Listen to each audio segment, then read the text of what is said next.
Zemera katama Jesu tenzi muponesi Wakarifira yo Zemera Dariona Irorino Necheneza Kota tenzi Rocheneza Kota tenzi Rocheneza Dauna upenyuta Danzaro parake Sitema zese zapera Apo timero Timero Dariona Irorino Nechenesa Kuta tenziro Chenesa Kuta tenziro Chenesa Damukanda itwa muta Embiriye enga Nemoyone guochena Na Kristu maniri Timero Dariona Irorino Nechenesa Kuta tenziro Chenesa Kuta tenziro Chenesa Shishameso titake Roparake pasi Muzi wenyu Jesu chete Wakati nunura Timero Dariona Irorino Nechenesa Kuta tenziro Chenesa Kuta tenziro Chenesa Domutewera kweseko Ndatizako musimbira Ondotondera konifira Pamchinjiko we Calvary Jesu andi tungamira Edemo rwesego watese Jesu harishama Shamweriye Dinotondera Calvary Nofarira otemo wake Nododande tungamire Orodor wake Wakanaka Irara ereswa Pa Calvary Jesu andi tungamira Edemo rwesego watese Jesu harishama Shamweriye Dinotondera Calvary Dinofamba Disingachi Dinofarana Kristo Petro Ondo simbira Nichaona Iyo Samarie Pa Calvary Jesu andi tungamira Edemu renderese Go watese Jesu harishama Shamweriye Dinotondera Calvary Dinofamba Disingachi Dindofarana Kristo Petro Ondo simbira Nichaona Iyo Samarie Pa Calvary Jesu andi tungamira Edemu renderese Go watese Jesu harishama Shamweriye Dinotondera Calvary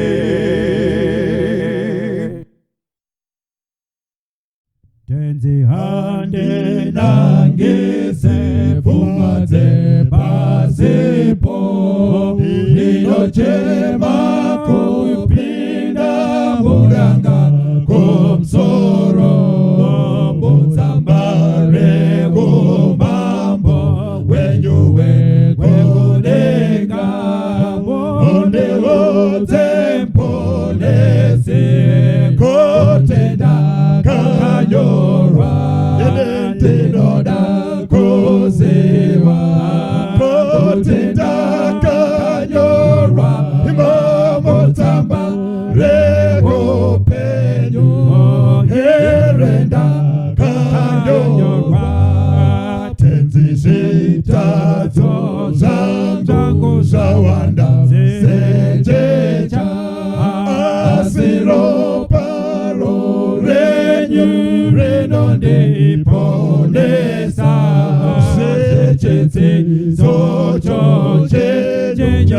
kanyorwa motaba shitema shaka choka dinoda kosewa kotenda kanyorwa motabare openyu herenda kanyorwa mushawakana kesa tibate kopenya nevano vane perenenguo zachena zechena zakahepa izosvinopena kerozeteno reda enakotenda kanyorwa dinoda kozewa kotenda kanyorwa motabare hopenyu herenda kanyorwa mushawakana kesa zibate kopenya nevano vane perenenguo zachena hakuna shaka yepa izozvinopenda kerosetenorinda herenda kanyorwa dinoda kosewa kotenda kanyorwa imomutabare kohupenyu herenda kanyorwa hatina mushapanyika hatifariko wapano zozinofadza mweya yedu kutaka mushano mweya kutaka mushano uya hatina mushapanyika tinora musharikure zositarawo ezayoni unopenya nguvatese unopenya nguvatese musha unerunyararo wafambi wachazorora daine wapapero dae oyanizorore dae oyanizorore mweya wangu chinyarara ware anose wangu wandichaita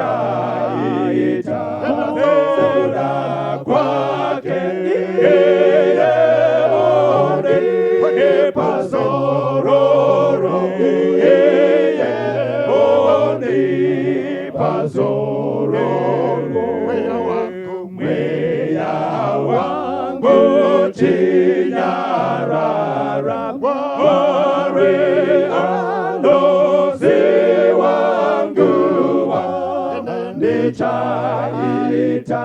zera kwake yeye ore pazororo yeye ore pazororo. Mangwanani akanaka zvakare vanhu vaMwari, tiri kusangana muzvirongwa zvenyu zvekudzidzwa kweshoko raMwari tiri pano paMandara. Mushure nyaya wezuva ranhasi unonzi munhu, kwete munhu but munhu vanenyora munobva matwesa kayake kekushamisika mberi kanonzi ka!! Munhu tichaverenga kuna Mateo 24 vhesi ya 4 kusvika pa5. Jesu akapindura akati kwavari, chenjerai kuti murege kutsauswa nemunhu, nokuti vazhinji vachauya nezita rangu vachiti ndini Kristu, vachitsausa vazhinji. Muchanzwa zvekurwa nenyaya dzekurwa. Chenjerai musavhunduke, nokuti izvozvo zvose zvinofanira kumboitwa, asi kuguma kuchigere kusvika.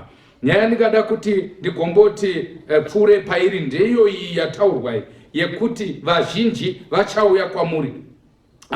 Vazhinji vachauya kwamuri.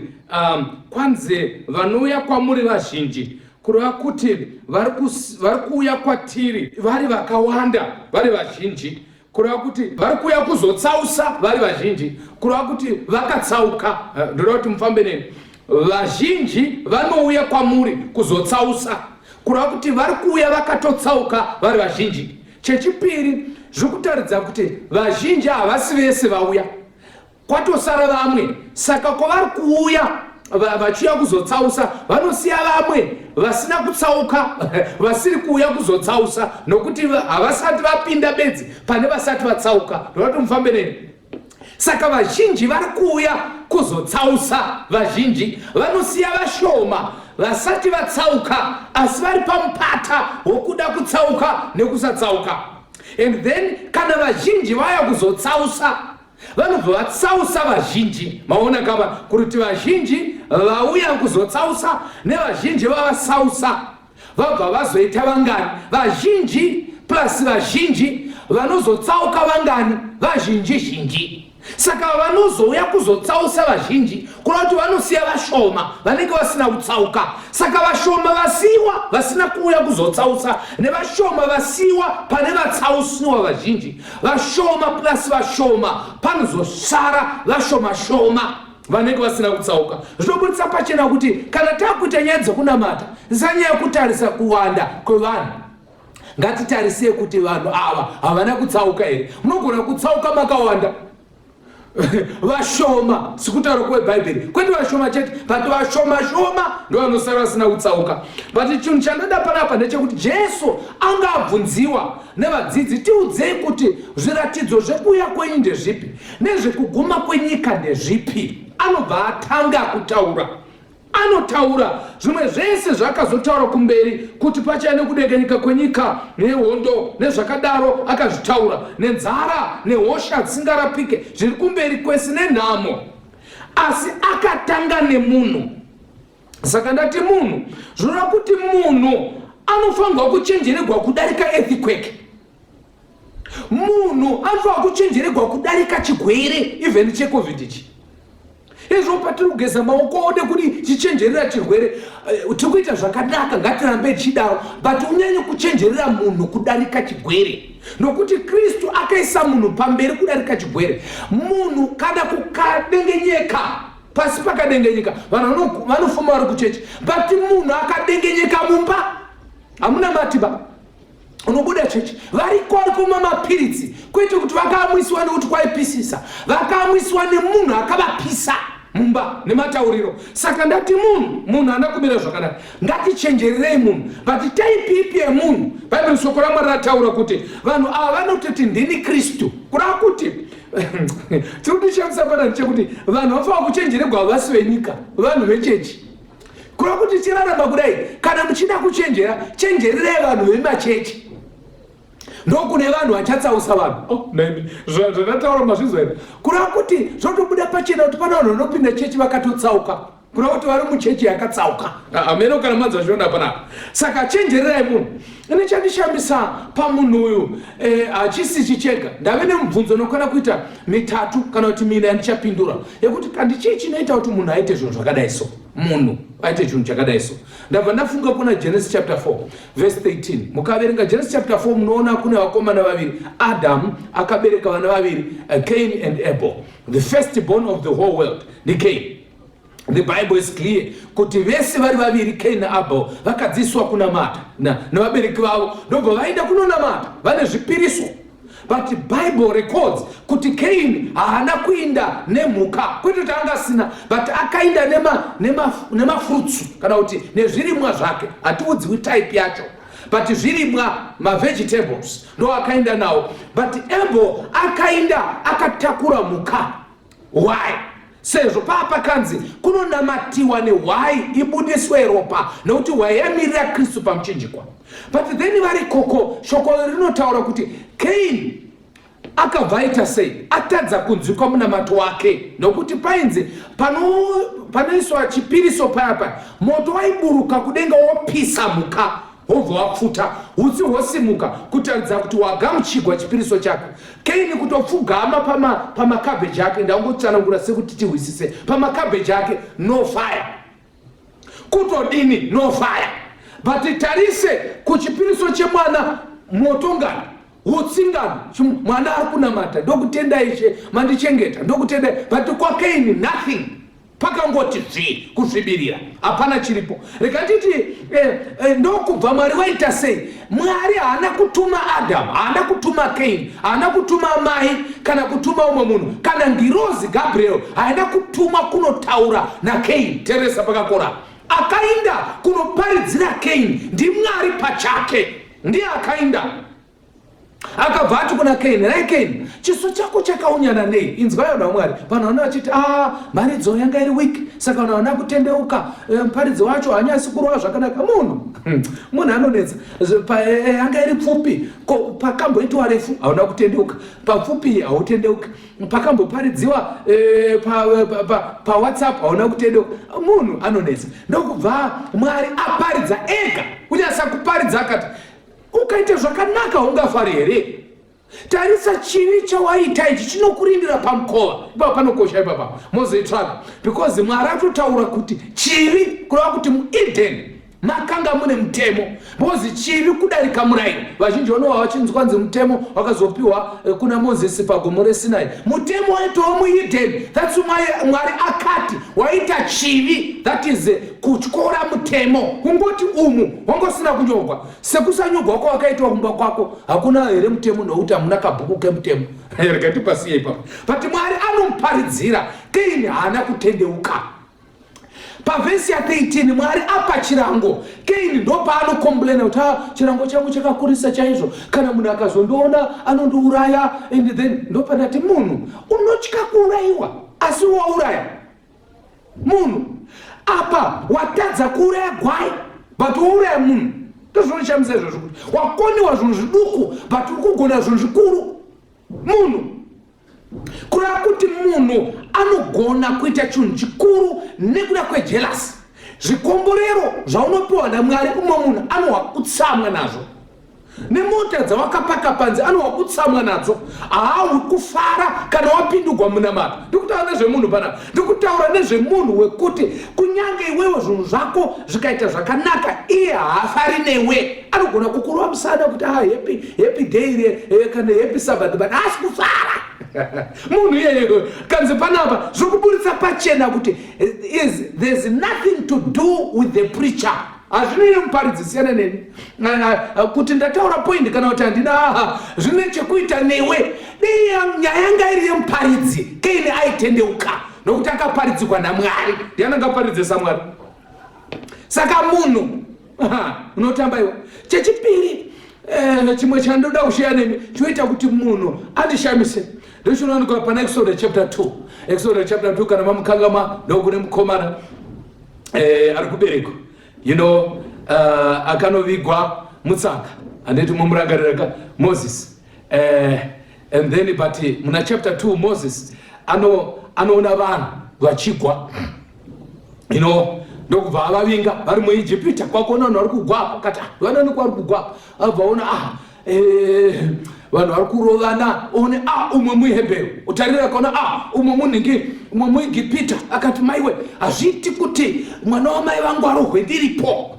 Ndokubva Bhaibheri shoko raMwari rinoti akatarisa mabvazuva, akatarisa mavirira, akatarisa maodzanyemba nekuchamhembe, akakangamwa kutarisa uko. Ndokunonetsa kutarisa. Vanhu vazhinji vanoda kuonekwa kuti tiri kuonekwa here, havaoni kuti vari kuonekwa naMwari. Anoona zvese. Ndokubva asvika akamubata muIjipita uya, kwakumudzipa akati ungaurayi kana kurova mwana wamai vangu ndiripo, ndikureva ungarovi muHebheru ndiripo, asi iwewe unotogwisanisa vanhu. Mozisi akati zviitiki ndiri pane izvo, ndobva vabatirana kwakunoti mujecha fukure, ndobva vadini vafutsira, ndobva amuti unyarara. Sezvinei mangwana ndobva amukira futi, ndobva aona same position. Unoziva kuti pane mumwedzi unongoramba uchingoitika nzvimbo imwe chete iyoyo. Kwakona vanhu vachigwa ndokubva aona kondiwana nari kugwa uone vaHebheru vese, ndokubva aswedera akati koimimi munorwireiko muri munyika isiri yenyu? Imimi muri vaHebheru mese mogwa munyika. Rega ndingoti vanhu vamwari, isu munyika muna hamusi medu. There is no need yekugwirana munyika isiri yedu. Tine nyika kwayo isusu yatakanogadzirirwa naMwari. Hazvisevenzi kuti vanhu vagwe panyika inoyi because hapasi pedu. Hazvibatsiri. Hakuna imbwa inoruma iri kumaraini, inoruma iri pamba pari.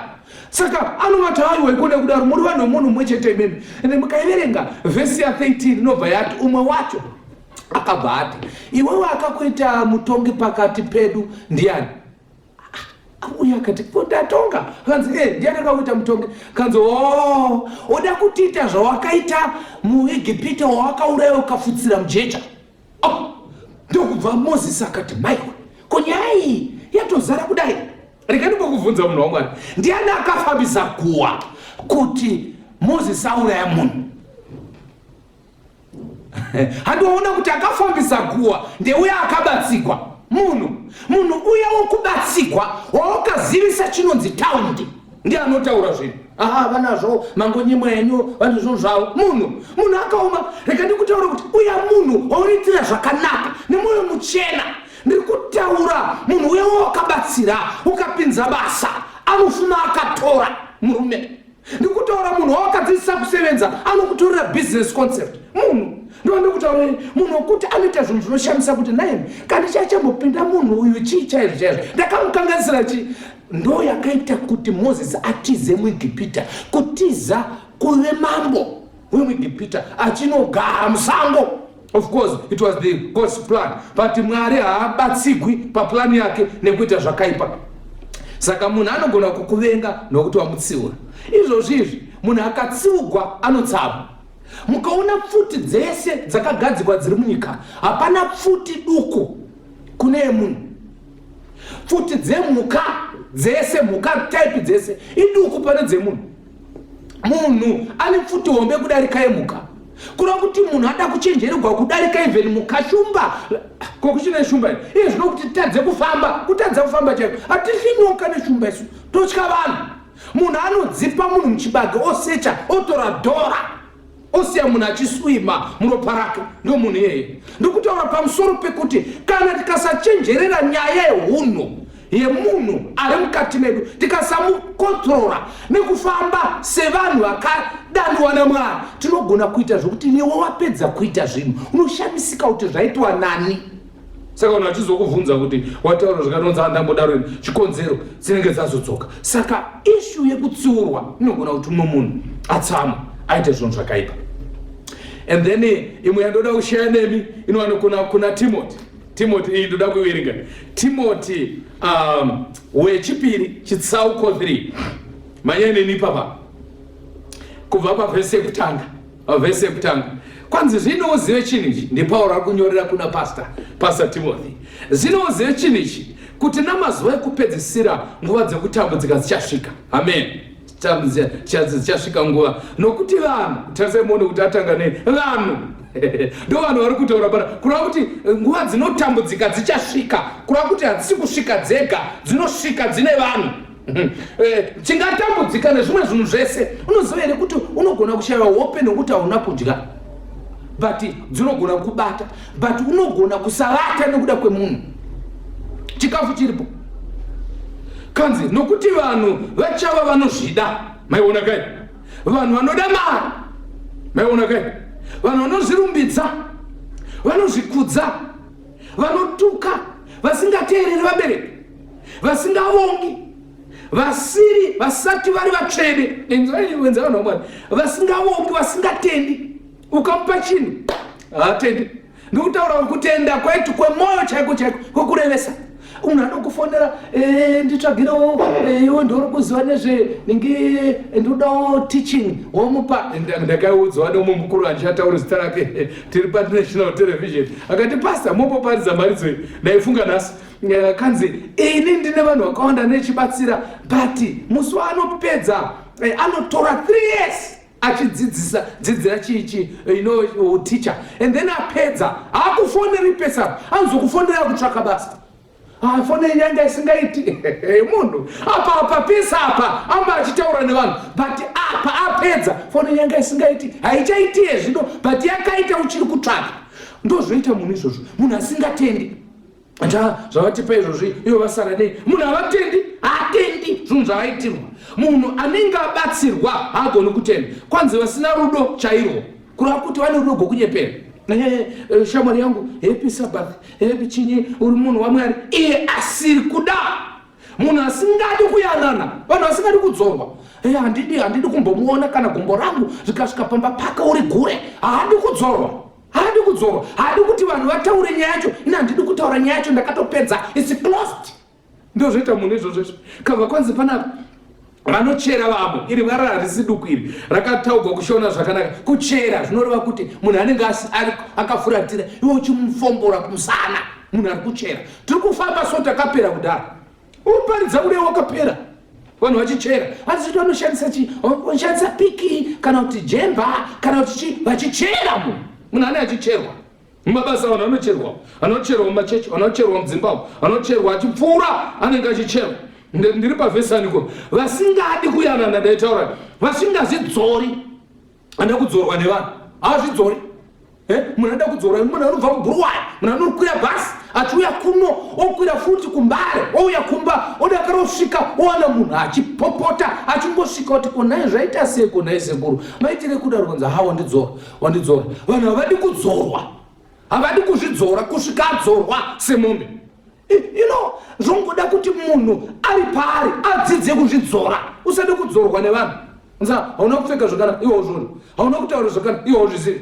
Munhu ngaadzidze kuzvidzora. Une miviri mingani? Ndimbobvunzawo sorry. Une miviri mingani? Watadza kudzora one body.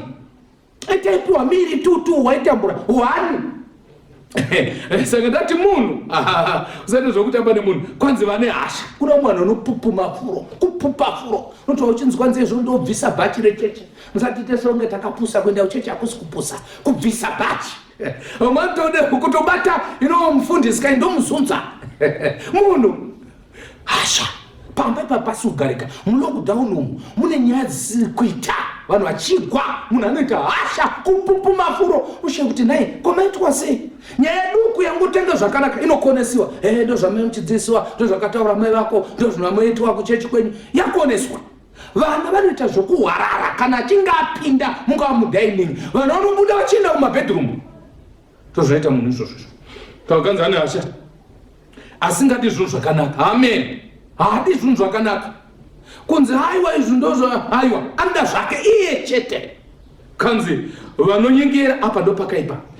Ndo zvakaitwa naKaini. Kwanzi Kaini akati kakumunun'una wake ngatifambe mumunda. Akomana pandakaiverenga the desire of ages taura pamusoro pehondo iyi kunonzi Kaini akanga ari kumashure, Abel ari kumberi, ndobva Kaini atora ibwe ndokubva amutema. Bozi anga akareba wakomana ndobva amutema nekugodzi ndobva awira pasi. Kwanzi akabva atora ibwe kwakukacha inonzi brutal killing. Hakusi kuuraya chete but kuuraya zvine utsinye mukati zvokuti paakatomutema anga atofa but akanga akuita overkilling kuramba achiuraya. Ndiri kutaura panapa nevanhu vari kunzi vanhu ava pamazuva ekupedzisira vanonyengera. Ungafunga kuti tiri tese but hapo. Unofunga kuti tiri pamwe chete but hapo. Kutaura chokwadi ndotifunga kuti zvazvadaiso haandanyema. Saka vakuru vedu vaizoti zino irema rinonyemwera nevarasingadi. Zvobudisa pachena kuti munhu haana shuwa. Akanzi anonyengera vasingarangariri, haarangariri. Vanoita manyawi kana ari nyaya yemanyawi hatingaitauri. Vanoda zvinofadza zvenyika kupfuura Mwari. Amen.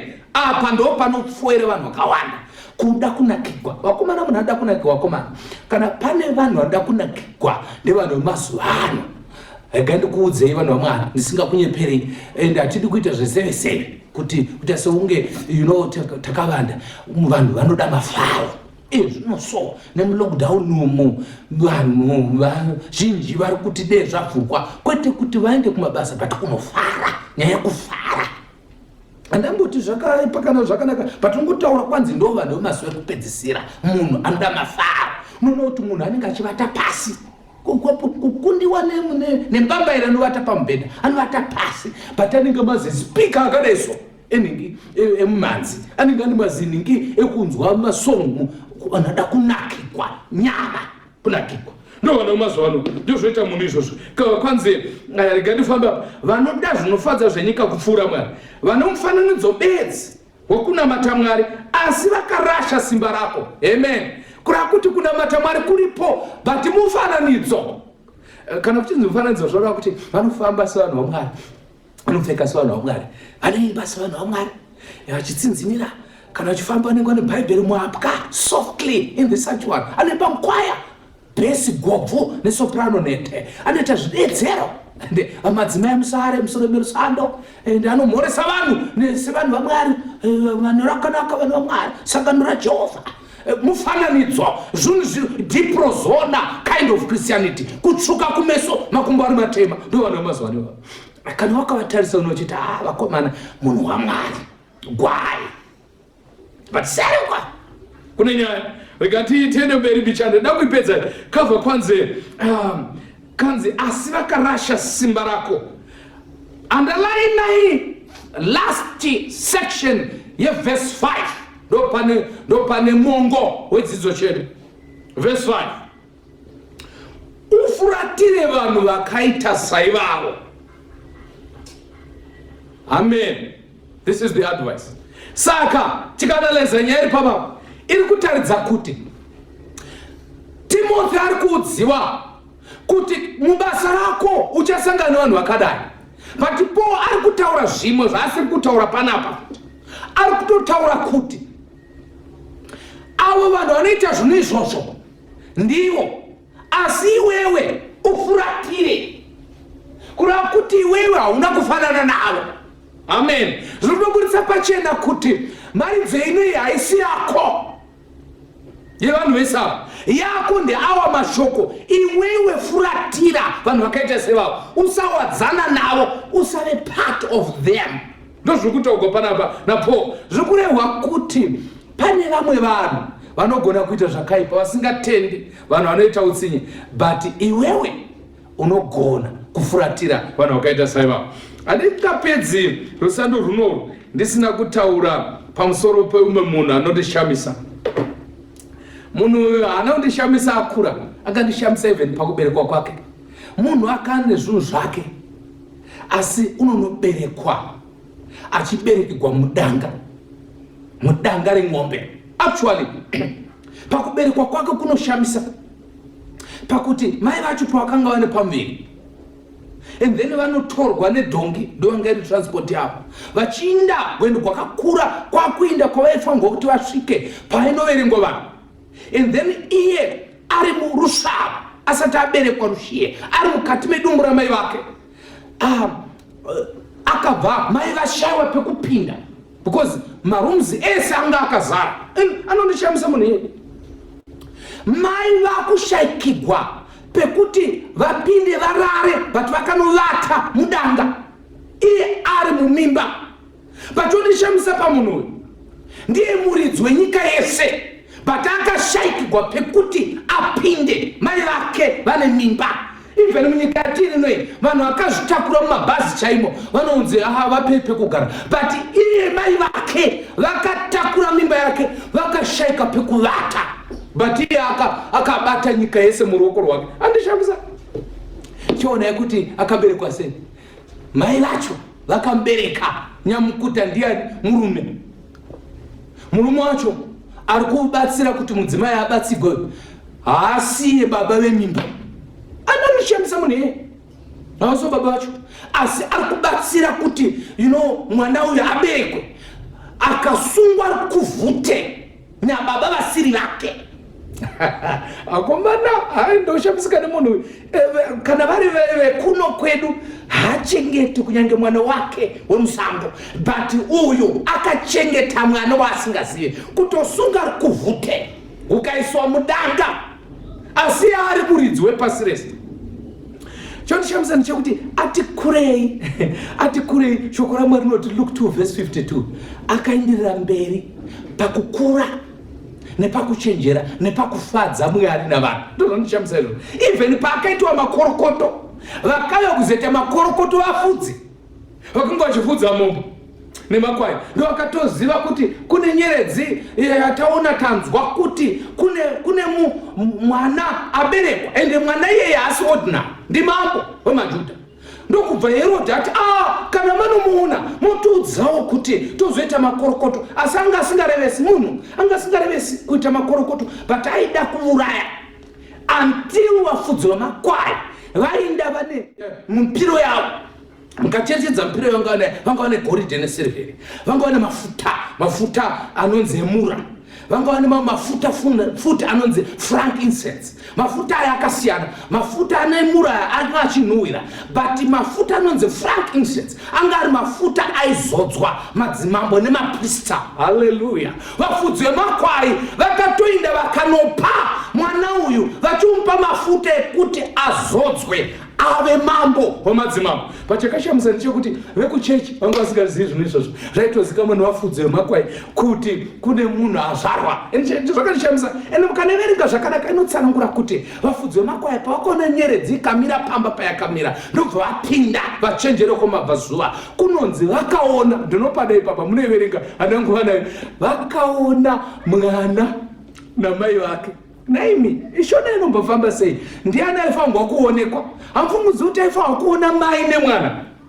Vari panonzi vakaona mwana namai vake, which confirms kuti Jesus was both God and human together, intertwined together. Zvokuti pavakaona havana kutanga vaona mai, vakaona mwana, because angane umwe haasi mai. Mwana ndiangana mai, haasi mai vanga vane mwana. Hamuna chamanzwa ngedupo imwe cherechedzo, inini ndenge ngonzi Simba neni takafanana, handizvirambi izvozvo, but chandinoramba ndechekuti inini ndakafanana Simba, zvandoramba izvozvo, nokuti ini handingafanana naSimba kai, ndashaya kufanana here, iye ndiye anofanana neni. Saka ane umwe ndiani? Maria kana Jesu? Ane umwe ndiye mkuru. Saka vakaona mwana ana mai, which means Jesus ndiye anga akachengeta Maria. Izvi handizvikwisisi, ndingozvitaura. Paangari mimba ndiye anga akachengeta Maria. Maria paimuyamwisa Jesu ndiye aita kuti mukaka usise. Anotishamisa munhu. Ndorwadziwa musi waakatengeswa. Musi waakatengeswa, kunonzi akatengeswa nemunhu wePetro, akatengeswa naJudas Iscariot. Judas Iscariot pakanga akumutengesa, vakamutsvaka vakanzi ndiani angatibatsira, kana ndokubatsirai, and then kanzi ndipei mari, kaitwa kupa mari, ndobva atengesiwa. Price yake haindifadzi vanhu vaMwari. Nyange nepaida kutengeswa, haungatengesi Jesu muponesi nemasirivha, 30 pieces of silver. Mari yakafanana nemuranda, ndiye unomutengesa naye. Anyway, hatimbozviregai, but nyaya yangu iri pakuti Judas akabvuma. Ndinomuregerera Judas, but nyaya yakabvumira yakanga isiri yekuti achatengesa Jesu aurawo. Ndo iri kundishamisa, naiye akamushamisa Judas, because Judas aiti iyi mari ndiye ndiri kudla mahara, haabatike. Jesu ndo mari yandarova pachena. Saka ndipe mari, saka akati handingadli mari zhinji zvangu, ndangodla tumari shoma. Ndokubva vasvika kanzi muchaziva sei kanzi kuti mumuzive munhu wacho afanana nevari kufamba navo. Amen. Hamungamuzivi nekuona, because vafanana naPeter nanaMateo. Ndotoitawo kutsvoda kuti mumuzive. Ndopa ndoti munhu unotengesa munhu nekuda kwezverudo, but usina rudo. Ndokubva mutsvoda, that one I don't have a problem. And then ndokubva Jesu amutira kwaiwewe hinda kanza master kuita seunge ari kukudza she wake. Ndobva wabvunza Jesu, muri kutsvaga aniko? Kanzi tiri kutsvaga Jesu weNazareta. Ndokubva yapindura akati I am. Paakati I am ndobva vese vawira pasi. Why? Ipapo ndofunga vadzidzi vakabva vafunga kuti zvafa. Actually Judas akati yena ndinoidla mahara, hapana kana chavanomuita. Ndobva vawira pasi. Why vawira pasi? Actually vakawira pasi rutatu. Kunoti pavakawira pasi hakusi kuwira pasi kwekunamata, kufa. Jesu achivamutsa pepenyu vamuka. Ndiani muri kutsvaka? Jesu weNazareta. Ndobva akati I am, ndobva wawira pasi 3 times. Muna I am ndo mune kanya yakanda kuti nditaure nemi kuti munhu anondishamisa. Vamuisa ava handisina basa nawo, uyu anondishamisa. Moment yakati I am akataura kuti Yahweh. Saka pakataura kuti Yahweh ari kutaura kuti God, the first name of God. Ndobva vaona kuti vese vanenge varinzwa havamiri, havarambi vakamira, vakabva vawira pasi. Dei asiri Jesu akavamutsa zvaigenda kuita zvitunha. Vanhu havana kuwira pasi vachigadzika mwenje zvakanaka. Kunoti nemwenje nemabakatwa nemapanga zvakati ngwenjere pasi. Ndobva ngirozi ndofunga dzakati yes, tangomirira order kuti kana akangoti attack tobva tarova vese voita zvemukuyu. But Jesu akavamutsa, ndobva vamuka, ndobva vambata. Ndobva ndichamisa vambata. From there on Jesus kept quiet. Ndarangaridzwa kumogoyo gwandakambonzwa. Ndakagona kuti umuntu onjani lo, kuti munhu akaita seuyu, kuti anonyarara achirohwa, anonyarara achipfirwa mate kumeso, anonyarara. But zvazviti munhu anasi izvozvo, zviti munhu anasi izvozvo, kuti ungaitwe zvese izvozvo wakangonyarara. Indiri kushamisika nemunhu kuti zvaanoitiwa hazvitiki kwatiri. Ndikutaura handisi kuraimi mwana waMwari, mimeni pavo makasimba. Hazvingaitiki ndinyerere semufundisi wenyu, munandiregerera. Hazviti kuti munhu aundifira kumeso ndopukuta ndonyarara, pati akanyarara. And then vamusunga. Simon Peter anovhomora munondo wake ndobva rova nzeve yamakasi. Umwe akanga ari muprista, mwana womuprista. Ndobva ati nzeve hatiudzi kuti yakadonha pasi nganyepa, but yakatsemuka. Ukaona nzeve yarohwa naPeter haina kumira musha. Ndobanga rakanga richitsemura masawa efishi. Ndokubva nzeve yati kwatu. Ndobva Jesu ati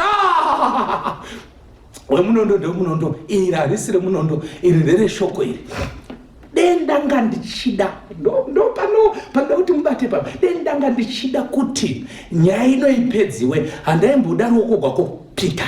Ndinengerozi dzababa, ndaingokomanda, ndini the army commander of the hosts of heaven. Handibatsigwe. You know, this is where I want to come in. Pane vanhu vanoda kubatsira Kristu pazvinhu zvake, vanoda kudefenda Mwari. Pane umwe nokuti vanotsamwa muchechi kufuta vachiti isusu zviri kufanirwa kuitika, vachitsamwira Mwari pazvinhu zvechechi, zvokuti anoda kutobata mutungamiri wechechi kumuzunza nokuti akanga sechimwe chinhu chechechi. Uda kufira chechi yakafikwa kare naJesu. Ndokubva Jesu ati hazvinzaro, ine ndiri kufungidzira kuti ndopaigona kuti ndizvozvo ndezvavo ngavagwe, but ndopanorapa zheve yemunhu ada kumuraya. Kurapa munhu ada kumuuraya. Kobva that was the first miracle yakaitiwa panguva yekusunga kwake, kwakunamatidza nzeve pakare. Ndobva ropa ragwamba, ndobva zvamira. Akatanga kumusunga ave nezheve yarapwa. Munhu arapwa. Iwe wakaitwa zvingani naJesu, but unoindira mberi une zheve yanga yabva, but unoindira mberi uchimugwisa. Ndokushamisika nemunhu, ndokubva vamubata vakaenda naye.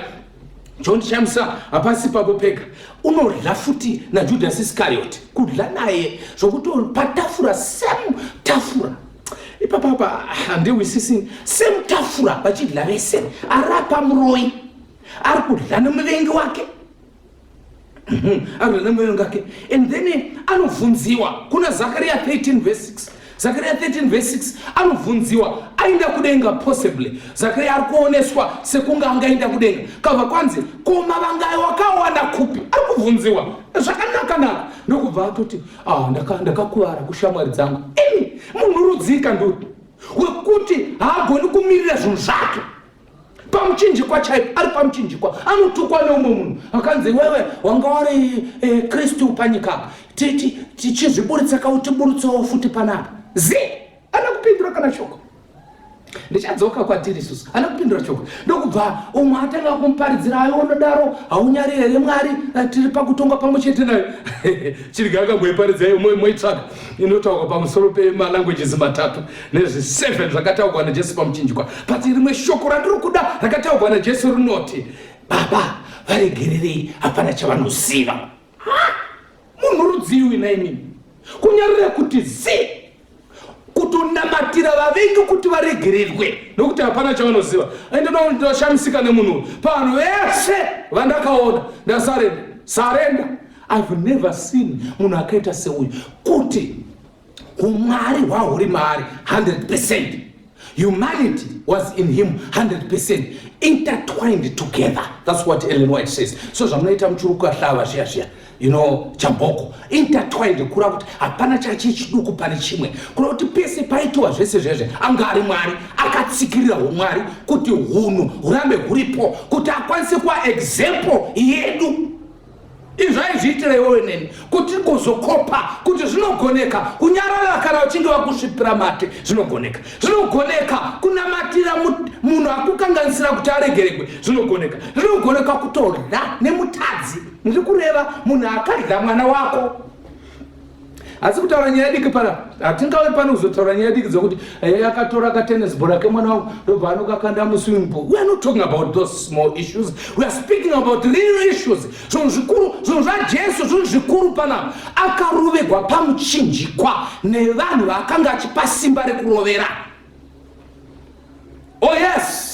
That's why we come Methodist vachiti ndinoshamiswa kwazvo nebaba samakuru akaitiwa nemi ese anorumbidzwa ukuru hwenyu Mwari unoshamisa kwazvo. ePentecost vanhu vati anobva vatara tarirai ropa repamchinjiko, tarirai ropa riri pamchinjiko, tarirai ropa riri pamchinjiko, ngakudzweshe Jesu. Maadvents anobva anoti iripo tsimei serenero para Jesu.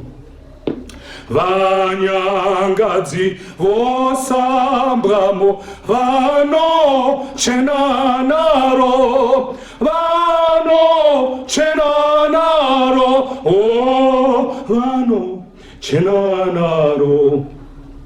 Vanyangadzi vosambwamo vanochena naro. Paul akanyora kuna vaFilipi akati let this mind be in you, the mind that was in Jesus. Hama yangu natenzi Jesu Kristu wakurisa kudarika Jesu. Unonyaya kuprotecta marights ako, unonyaya kuprotecta zita rako. Musuno wakanyona uchida kuprotecta zvawakataugwa. Vazhinji vedu vanomhanyira kumedia kuprotecta mazitawo, but wangu Jesu akanyarara hana chaakataura. Iwe unoda kuzvichenura stereke. Uri mutsvene actually utsvene hwati wanderwa naMwari. Tinoda kuprotecta unhu hwedu ukangotaurwa ina ndidi kunzerwa ina ndidzerwa inini zvinhu zvangu hazvibatwe. Haubatirwe zvinhu kai, haubatirwe zvinhu vatete, hamubatirwe zvinhu kai, muri mutsvene kai. Asi Jesu akabatikwa upenyu hwake. I'm what I am because of this Jesus. I don't know about you, but one day toda unobata Jesu muruoko and thank him. Thank you, Lord, for what you did on Calvary. I'm not worthy. Azviitwe kumunhu wanhasi izvozvo kutukwa nekushaudwa anyerere azviite. Noti wamuchinzi munhu aitaura kuti zvanyanya. Amanotaurwa kumamedia no vachitinyorawo vachiresponda. Muchechu mune nyaya dzinoitika dzakawanda but munhu anoti mirira zita ranga, zita rangu rakasvibiswa. Deformation of character. What character do we have? Do you have a character, my brother?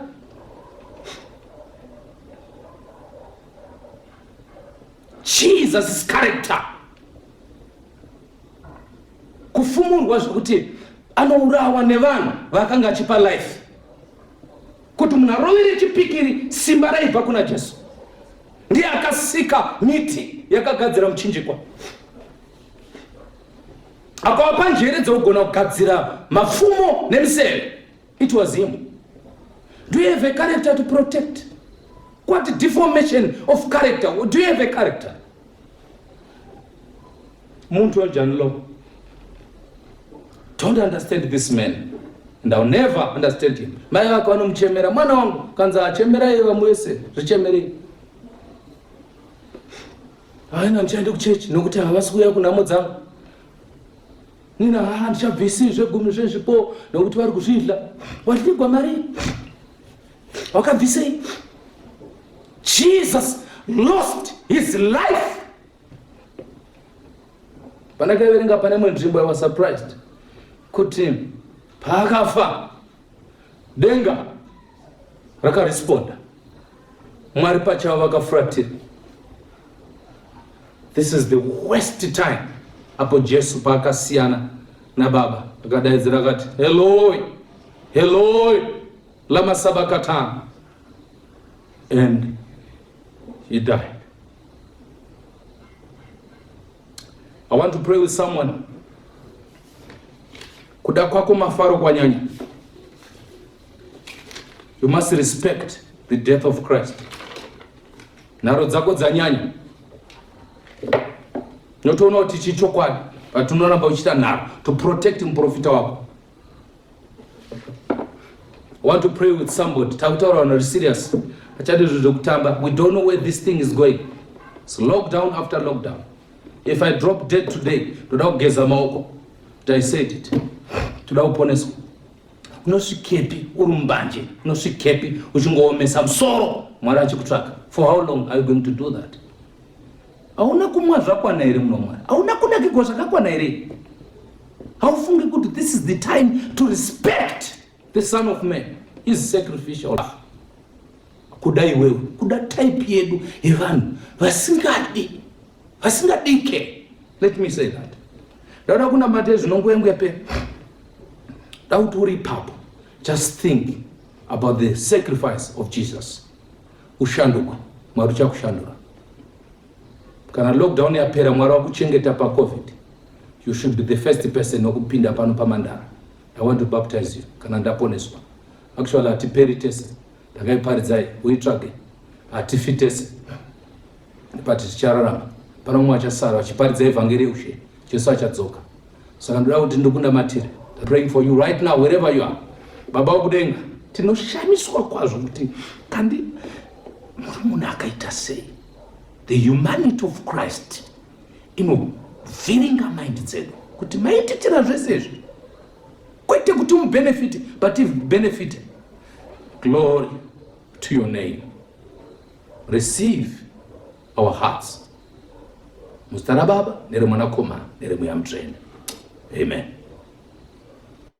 Ndanzwa nezvikomborero muri kuvapa tenzi, vamwe vari kugashira madonwe mundipenyi. Mwari kuneneni, Mwari kuneneni, madonwe mundipenyi. Mwari kuneneni, Mwari kuneneni, madonwe mundipenyi. Musandi kureba bakananda shata ini itenzimu sazondisiya mutawe wenyundipenyi. Mwari kuneni, Mwari kuneni, madonwe mundipenyi. Mwari kuneni, Mwari kuneni, madonwe mundipenyi Dangandi Rimuchite Matine Urambo ini Imayowa Matwange pasi Mundisu Nungurenyi Marikunene Marikunene Madonwe Mundipenyi Marikunene Marikunene Madonwe Mundipenyi Musafu Remabofu Marapenyi Itao Bawa wa Jesu Arunyara Rondipenyi Marikunene Marikunene Madonwe Mundipenyi Marikunene Marikunene Madonwe Mundipenyi Dangandi Dirimuchite Matine Urambo ini Ewa mayowa Matwange pasi Mundisu Nungurenyi Marikunene Marikunene Madonwe Mundipenyi Marikunene Marikunene Madonwe Mundipenyi Musafu Remabofu Marapenyi Itau Bawa wa Jesu Runyara Rondipenyi Marikunene Marikunene Madonwe Mundipenyi Marikunene Marikunene Madonwe Mundipenyi